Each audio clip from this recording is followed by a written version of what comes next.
4 साल की लंबी लड़ाई के बाद पायल और ऋतिक का तलाक हो गया। तलाक का कागज लिए पायल कोर्ट से बाहर आई तो देखा उसके पति ऋतिक कोर्ट के बाहर सामने लगे एक चाय की दुकान के पास अकेले बैठे हुए थे। पता नहीं क्यों पायल भी उनके बगल में जाकर बैठ गई। ऋतिक ने पायल से बिना पूछे चाय वाले से 2 कड़क मसाले वाली चाय बनाने को कहा। वो अच्छे से जानते थे कि पायल को मसाले वाली चाय बेहद पसंद है।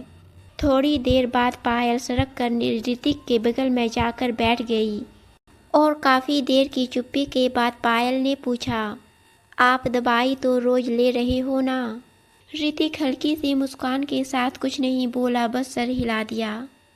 और फिर उन दोनों के बीच वही खामोशी छा गई। थोड़ी देर बाद वह स्वर बोले कि डॉक्टर ने कहा है कि अब मेरे पास ज़्यादा से ज़्यादा 2 साल बचा है। अगले हफ्ते से मुझे कीमो के लिए बुलाया है। उनके ये शब्द सुनकर पायल मानो कुछ देर के लिए कोमा में चली गई। ऋतिक ने कहा, कोर्ट ने मुझे तुमको 10 लाख रुपए देने को कहा है। अभी तो मेरे पास नहीं है।